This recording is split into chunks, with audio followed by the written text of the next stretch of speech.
Guys welcome to target सरकारी नौकरी। Junior शिक्षक भर्ती की तैयारी में सामान्य अध्ययन और सामाजिक अध्ययन यानी जीएस और एसएसटी में आज एक इम्पॉर्टेंट टॉपिक हम शुरू कर रहे हैं जिसका नाम है भारतीय राष्ट्रीय आंदोलन, इंडियन नेशनल मूवमेंट, जो कि हमारे आधुनिक भारत यानी मॉडर्न इंडिया का हिस्सा है और बेहद इम्पॉर्टेंट होता है सभी परीक्षाओं के लिए जहां भी जीएस में इतिहास पूछा जाए। इस वाले सेक्शन से प्रश्न बहुत पूछे जाते हैं, तो इसी को शुरू करेंगे। वीडियो को लाइक कीजिए। इसके पहले जितने भी पार्ट्स किए हैं हमने प्रैक्टिस सेट्स के, आप सबको देख सकते हैं, चैनल पर प्लेलिस्ट बनी है। चलिए आज का पहला सवाल देखेंगे हम लोग। 1920 में निम्नलिखित में से किसने अपना नाम बदलकर स्वराज्य सभा रख लिया था? इनमें से कौन सी संस्था थी जिसका नाम था स्वराज्य सभा? ये साल 1916 की बात है। बाल गंगाधर तिलक के द्वारा होम रूल लीग आंदोलन की स्थापना की गई थी। अप्रैल 1916 में पूना से ये आंदोलन शुरू किया गया था और इधर एनी बेसेंट के द्वारा होम रूल लीग की स्थापना की गई थी सितंबर 1916 में मद्रास से। अब ये चीज़ आप याद रखना, होम रूल लीग की स्थापना बाल गंगाधर तिलक के द्वारा भी की गई थी। इसी आंदोलन की शुरुआत किसके द्वारा? एनी बेसेंट के द्वारा भी की गई थी। तो ये जो डिफरेंस है, ये वर्ष तो सेम ही है, लेकिन मंथ का डिफरेंस आप ये देख लेना कि पूछा क्या जा रहा है आपसे।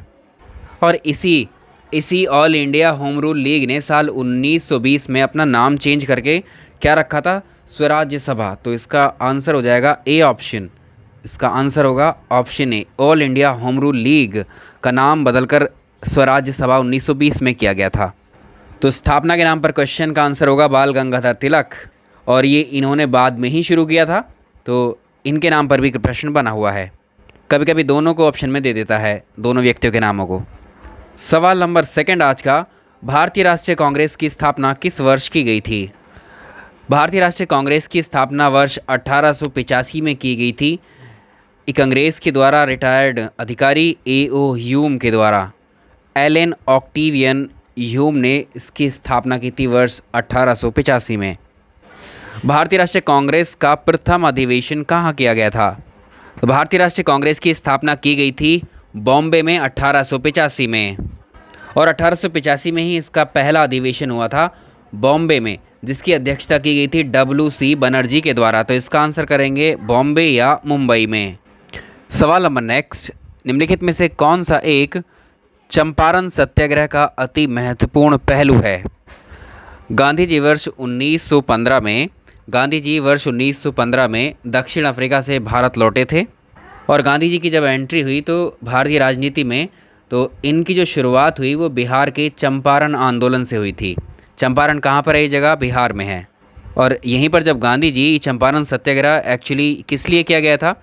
जो चंपारण में एक व्यवस्था लागू कर रखी थी ज़मींदारों के द्वारा, वहाँ पर जो किसानों के पास ज़मीनें हुआ करती थी उसमें जो है जो बागान या खेतों के मालिक हुआ करते थे, उन्होंने यहाँ पर 3 कठिया व्यवस्था लागू कर रखी थी। 3 कठिया व्यवस्था का मतलब होता है जो किसान है, किसान अपनी जो ज़मीन है, अपनी ज़मीन के 3/20 हिस्से पर, ये फिगर पूछी जाती है आपसे परीक्षा में, ठीक है, किसान अपनी भूमि के 3 बटे हिस्से पर नील की खेती करेंगे। मतलब ये कंपल्सन था, पूरा कंपलसरी था सभी किसानों के लिए।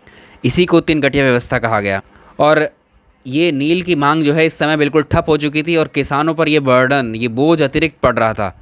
उन्होंने विरोध किया इस खेती को बंद करने को कहा गया। एक तरीके से विवश हो गए किसान इस खेती को बंद करने के लिए नील की। तो 1917 में एक किसान थे राजकुमार शुक्ल के द्वारा ये सारी स्थिति बताई गई किसानों की गांधी जी को, और गांधी जी चंपारण पहुँचे और यहाँ के जो किसान हैं इनकी समस्याओं से अवगत हुए, और इस समस्या का हल करने के लिए अब ये जो है एक आयोग गठन किया गया, और इसकी सदस्य जो थे ये गांधी जी भी थे इस आयोग के। और गांधी जी आयोग को समझाने में सफल हो जाते हैं कि 3 कठिया पद्धति जो है ये ख़त्म हो जानी चाहिए, और इनके गांधी जी के प्रयास से ही किसानों को जो है इस 3 कठिया व्यवस्था से मुक्ति मिलती है। तो एक तरह से किसानों में भी असंतोष पैदा हो गया था अंग्रेज़ों को लेकर के। और ये समय है किसका? ये वर्ष 1917 की बात है। तो इस समय जो भारतीय राष्ट्रीय आंदोलन का दूसरा चरण चल रहा था, तो इस समय जो है जो किसान असंतोष भी इस राष्ट्रीय आंदोलन में शामिल हो गया। देखो पहली बात तो चंपारण जो सत्याग्रह था वो किसानों से संबंधित था। ऑप्शन में चेक करो कहीं पर किसानों की बात किस ऑप्शन में की गई है। तो यहाँ पर एक ये देख सकते हैं रोपण फसल वाणिज्य फसल है, तो ये कृषि से ही जुड़ा हुआ, लेकिन ये एग्जैक्ट आपको पता होना चाहिए, ये इसमें बात नहीं की गई थी। सिंपल सा था चंपारण सत्याग्रह। सत्याग्रह किसानों को जो है नील की खेती का जो एक तरीके से ज़बरदस्ती नील की खेती करवाना था, उससे ये, अगर यहाँ ऑप्शन में ये भी नहीं होगा तो वो तीन कठिया व्यवस्था की बात करेगा ऑप्शन में, ये भी याद रखिएगा। वो वैसे भी पूछा हुआ है क्वेश्चन उस तरह से भी, ठीक है। तो ये ऑप्शन सी रहेगा। जिस साल भारतीय राष्ट्रीय कांग्रेस की स्थापना की गई उस समय भारत का वायसराय कौन हुआ करता था? भाई 1885 में क्या किया गया था? इसकी कांग्रेस की स्थापना की गई थी, और इस वक्त देखो वायसराय कौन था। भारतीय राष्ट्रीय कांग्रेस की जब स्थापना हुई उस समय लॉर्ड डफरिन वायसराय हुआ करता था। इसका कार्यकाल पूछता है आपसे प्रश्न में। तो 1884 में ये वायसराय बना था, और कब तक रहा था? 88 तक रहा था। और ये स्थापना क्या हुई फिर? 1885। इसके टाइम पीरियड के बीच का ही हिस्सा है ये। सवाल अगला देखिए, किसने कांग्रेस को सूक्ष्मदर्शी अल्पसंख्यक जनता का प्रतिनिधि बताते हुए उसका मजाक उड़ाया था? ऐसे भी याद रख सकते हैं क्योंकि डफरिन के कार्यकाल में ही इसकी स्थापना हुई थी। तो डफरिन ने ही क्या कहा इसको? सूक्ष्मदर्शी अल्पसंख्यक जनता का प्रतिनिधित्व करने वाली एक संस्था। ऑप्शन बी सही आंसर है। सवाल अगला देखिए, कांग्रेस पर आधारित है। भारतीय राष्ट्रीय कांग्रेस की प्रथम महिला अध्यक्ष सरोजनी नायडू थी। देखिए पहला स्टेटमेंट तो गलत है। वो गलत इसलिए है, अगर हम भारतीय राष्ट्रीय कांग्रेस की प्रथम महिला अध्यक्ष की बात करें तो वो एनी बेसेंट थी। एनी बेसेंट थी, ना कि सरोजनी नायडू। और इस सवाल में अगर ये लिखा होता भारतीय राष्ट्रीय कांग्रेस की प्रथम यहाँ भारतीय शब्द और होता तब सरोजनी नायडू ठीक होता। 1917 में कलकत्ता का अधिवेशन हुआ था जिसमें एनी बेसेंट कांग्रेस की पहली महिला अध्यक्ष बनाई गई थी। भारतीय राष्ट्रीय कांग्रेस के प्रथम मुस्लिम अध्यक्ष बदरुद्दीन तैयब जी थे। ये बात सही है। वर्ष 1887 में मद्रास में आयोजित किया गया था कांग्रेस का तीसरा सेशन। इसमें बदरुद्दीन तैयब जी इसके कांग्रेस के प्रथम मुस्लिम अध्यक्ष बने थे। तो इसमें केवल दूसरा ही सही है। नेक्स्ट वन, भारतीय राष्ट्रीय कांग्रेस का प्रथम निर्वाचित यूरोपीय अध्यक्ष कौन था? ये सवाल भी बहुत अच्छा है, ठीक है। तो ये था जॉर्ज यूले। देखो पहले 4 सेशन जो थे बहुत इंपॉर्टेंट है परीक्षा के लिए। पहला सेशन 1885 में हुआ था जिसकी अध्यक्षता WC बनर्जी ने की, ये सबको पता है, बॉम्बे में आयोजित किया गया था। इसका कांग्रेस का दूसरा सेशन 1886 में अगले वर्ष कलकत्ता में आयोजित किया गया जिसकी अध्यक्षता दादा भाई नौरोजी ने की। तीसरा सेशन इसका 1887 में किया गया मद्रास में, जिसकी अध्यक्षता बदरुद्दीन तैयब जी द्वारा की गई जो पहले मुस्लिम अध्यक्ष बने कांग्रेस के। चौथा सेशन आता है 1888 में। 1888 में आया था और इसको किया गया था कहाँ? इलाहाबाद में। और ये उत्तर प्रदेश में कांग्रेस का पहला अधिवेशन भी है, ये भी याद रखेंगे हम, ठीक है। और इसकी अध्यक्षता की गई थी जॉर्ज यूले के द्वारा। ओवरऑल मिलाकर के ये 4th सेशन था। ओवरऑल मिलाकर 4th सेशन था ये कांग्रेस का, ठीक है। यूपी में फर्स्ट इन यूपी में पहला था। तो इस सवाल को ऐसे भी पूछता है कि प्रथम अंग्रेज़ अध्यक्ष, ऐसे भी पूछ सकता है। तो जॉर्ज यूले। सवाल अगला देखिए, किसने ये कहा था कि कांग्रेस आंदोलन ना तो लोगों द्वारा प्रेरित था और ना ही ये उनके द्वारा सोचा गया एक योजनाबद्ध, ना तो उनके द्वारा सोचा गया या ना ही इसको जो है योजनाबद्ध तरीके से किया गया था। ये बात कही थी सर सैयद अहमद खां के द्वारा। देखो जो स्टेटमेंट है कांग्रेस के ऊपर, बहुत सारे स्टेटमेंट मिलेंगे भी आपको, एज इट इज़ याद रखने हैं आपको। किस व्यक्ति ने कौन सा स्टेटमेंट कहा था कांग्रेस के लिए? भारतीय राष्ट्रीय कांग्रेस के सबसे पहले मुस्लिम अध्यक्ष थे, अभी डिस्कस किया है, बदरुद्दीन तैयब जी। भारतीय राष्ट्रीय कांग्रेस के संस्थापक A.O. ह्यूम थे। A.O. ह्यूम क्या थे? ये भी आपसे पूछा गया है। A.O. ह्यूम क्या थे? रिटायर्ड ऑफिसर थे, एक असैनिक सेवक। Option A. भारतीय राष्ट्रीय कांग्रेस के प्रथम अधिवेशन में कितने प्रतिनिधियों ने पार्टिसिपेट किया था? तो इसमें कुल मिलाकर के 72 सदस्यों ने भाग लिया था।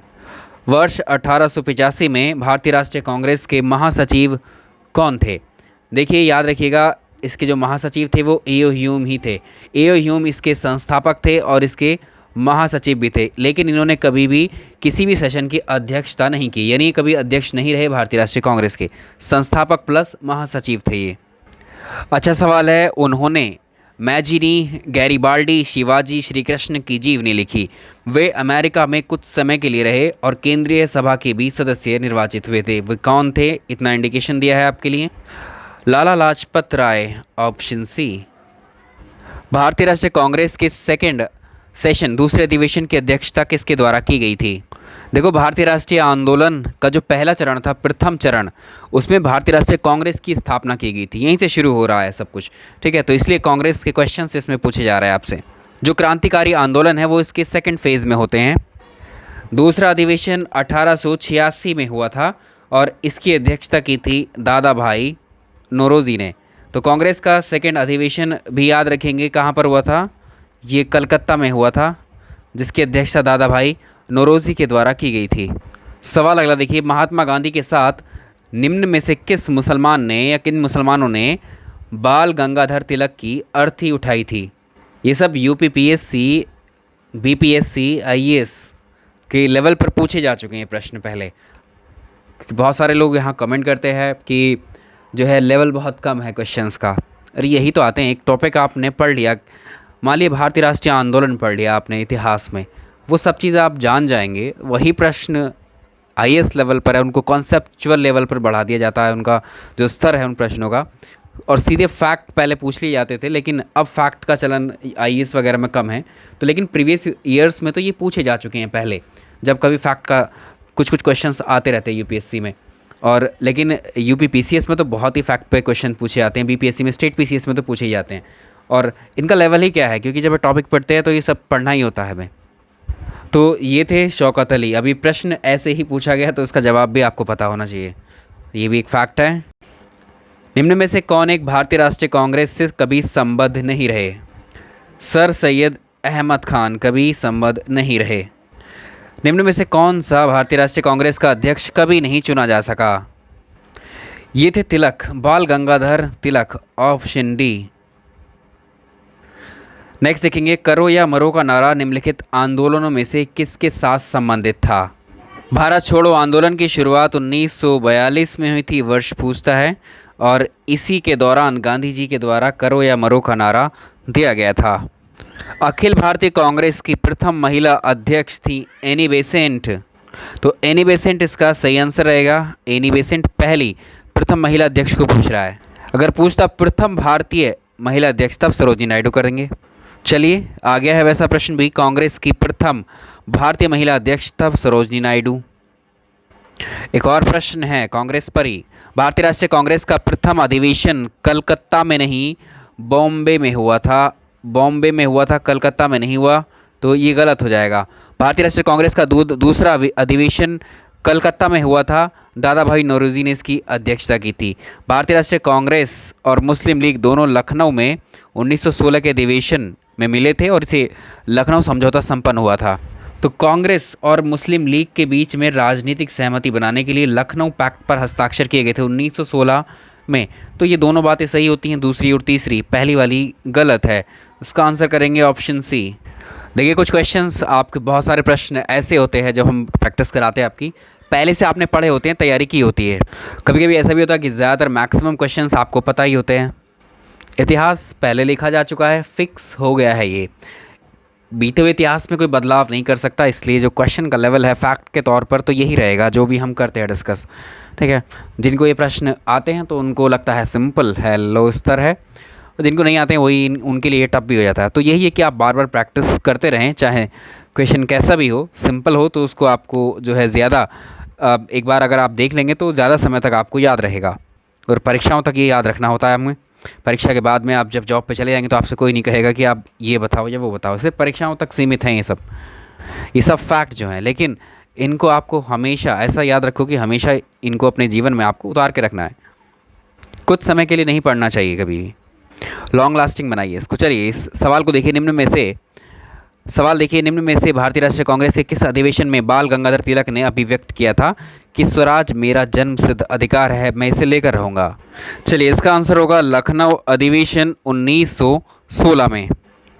किसने ये कहा था कि कांग्रेस पतन के लिए लड़खड़ा रही है? मेरी सबसे बड़ी अभिलाषा है जब तक मैं भारत में हूँ कांग्रेस की शांतिपूर्ण समाप्ति में सहयोग करना। ये था लॉर्ड कर्जन। Option B. ये भी अच्छा प्रश्न है। अध्यक्षीय संबोधन के समय जिस कांग्रेस अध्यक्ष ने हिंदी भाषा के लिए रोमन लिपि लागू करने की वकालत की थी वो कौन थे? सुभाष चंद्र बोस। नेक्स्ट देखिए, भारत की स्वतंत्रता प्राप्ति के बाद निम्न में से किसने सुझाव दिया था कि भारतीय राष्ट्रीय कांग्रेस को समाप्त कर देना चाहिए? कई बार पूछा हुआ है प्रश्न, महात्मा गांधी। तो कांग्रेस पर बहुत सारे प्रश्न पूछे जाते हैं आपकी परीक्षाओं में, कंटिन्यू करेंगे।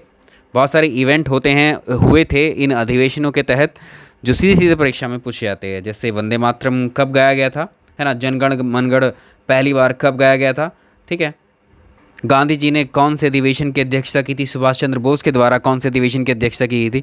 इस तरह के क्वेश्चंस भी फ्रेम होते हैं। चलिए, इसके भारतीय राष्ट्रीय आंदोलन के सेकंड पार्ट में यानी 5वें हिस्से में हम डिस्कस करेंगे इन सारे प्रश्नों को। वीडियो को लाइक कीजिएगा। Thank you so much.